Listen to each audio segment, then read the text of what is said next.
这里可没人说不可以用兵器哦。就算你有血刃又怎么样？接招！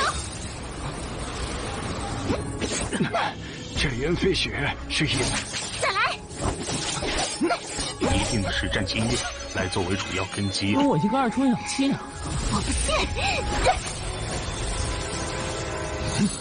Terlihat di sebuah tempat yang hancur terbakar, Peshu disuruh bayangan hitam itu untuk menghabisi seseorang.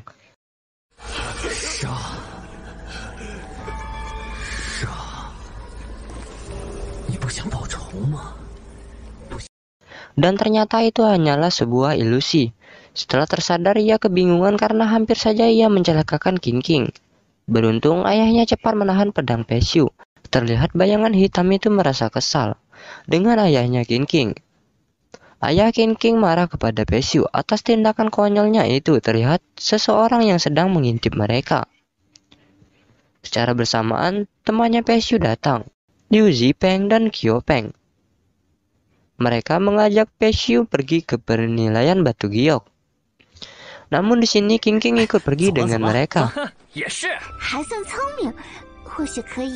Setelah tiba di sana, Peshu menunjukkan kemampuannya. Dengan memilih batu giok yang lembab, semua orang terkesan melihatnya.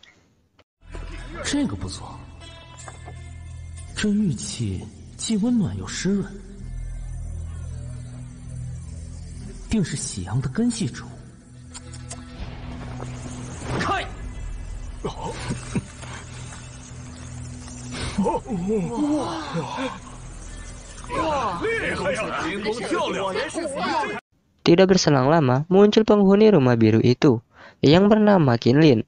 Ia memuji Peshu atas kemampuannya. Lalu ia mengajaknya untuk bertaruh. Jika Peshu kalah, maka pedang darah peninggalan ayahnya menjadi milik Qinlin. Begitupun sebaliknya, jika Qinlin kalah, maka rumah biru itu akan dikuasai oleh Peshu. Peshu teringat di masa lalu, pada saat ia masih kecil, yang dimana ia melihat ayahnya berlatih dengan pedang darah hanya dengan mata tertutup.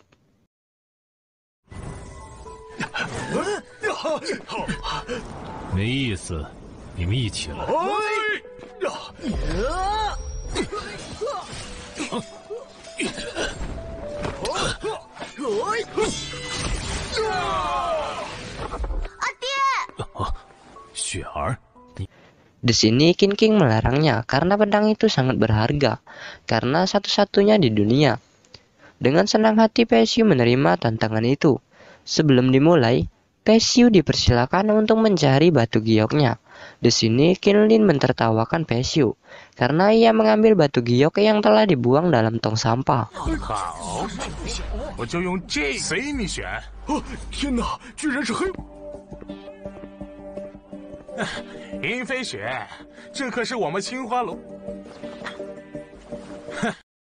Pertandingan pun dimulai. Pecahan batu giok milik Qinlin mengeluarkan cahaya emas, yaitu bisa digunakan untuk menempa senjata tingkat tinggi.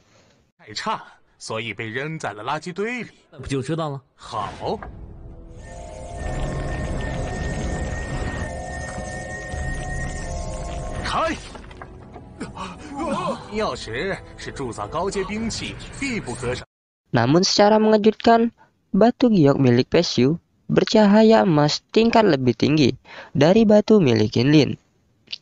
Qinlin pun tidak menyangka bahwa batu yang dianggapnya sampah itu adalah giok yang sangat berharga. Sesuai kesepakatan, rumah biru menjadi milik Peshu.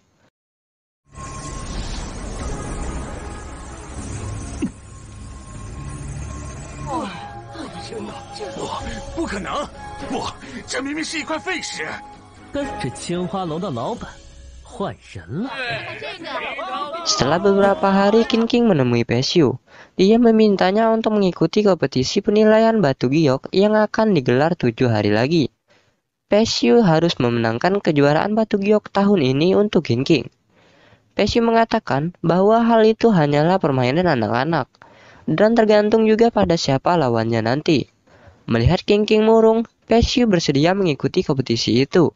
Akan tetapi ia bertanya keuntungannya apa yang akan didapatkan jika bisa memenangkan posisi itu. Di sini King mengatakan terserah apa saja yang akan diminta oleh Peshu pada dirinya. 好，那青青妹妹猜猜我想要。你不要太过分啊！这食欲大奖励我才是。 Secara bersamaan, Ling Er menyampaikan informasi bahwa mereka bergerak malam ini. Di malam harinya, Jenderal Zhang beserta pasukannya bertemu dengan Roble. Di sini, mereka melakukan sebuah transaksi. Peshu mengetahui bahwa Roble membawa pil Yuan. Diketahui pil Yuan sangat berguna. Tidak hanya bisa meningkatkan kekuatan seseorang, tetapi juga bisa memperpanjang hidup seseorang selama ratusan tahun. Mereka menggagalkan transaksi itu. Jenderal Zhang terkena pisau beracun. Ling Er dan Peshu melancarkan aksinya.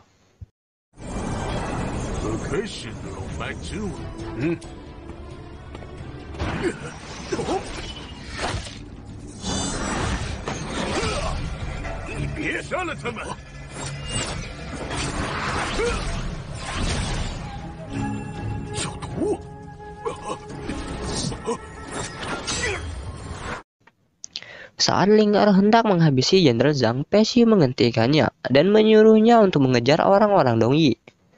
Saat Peshu lengah, Jenderal Zhang memberikan serangan kejut kepadanya. Yang ternyata Jenderal Zhang hanya berpura-pura terkena racun. Bayangan hitam mengatakan level orang itu lebih tinggi darimu. Dalam 3 gerakan maka kamu akan mati. Serta ia meminta bantuan Peshu untuk menghabisi Jenderal Zhang dengan 1 gerakan saja. Secara tiba-tiba Peshu menaburkan sesuatu ke mata Jenderal Zhang, yang seakan Jenderal Zhang melihat ayahnya Peshu. Di sini Jenderal Zhang sangat ketakutan. Tidak mungkin orang yang jelas-jelas ia lihat sudah mati, kini hidup kembali. Akan tetapi, Jenderal Zhang tidak mengatakan kebenarannya. Karena tidak tahan lagi, Jenderal Zhang mengamuk sehingga Peshu terkena serangannya, yang menyebabkan pembuluh darahnya tersumbat. Jiwa hitam pun merasa panik.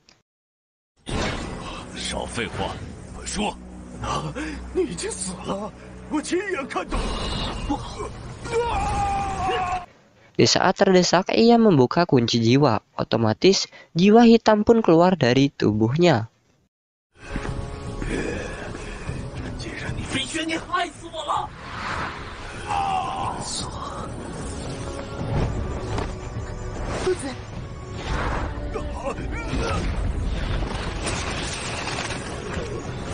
老子杀人从不。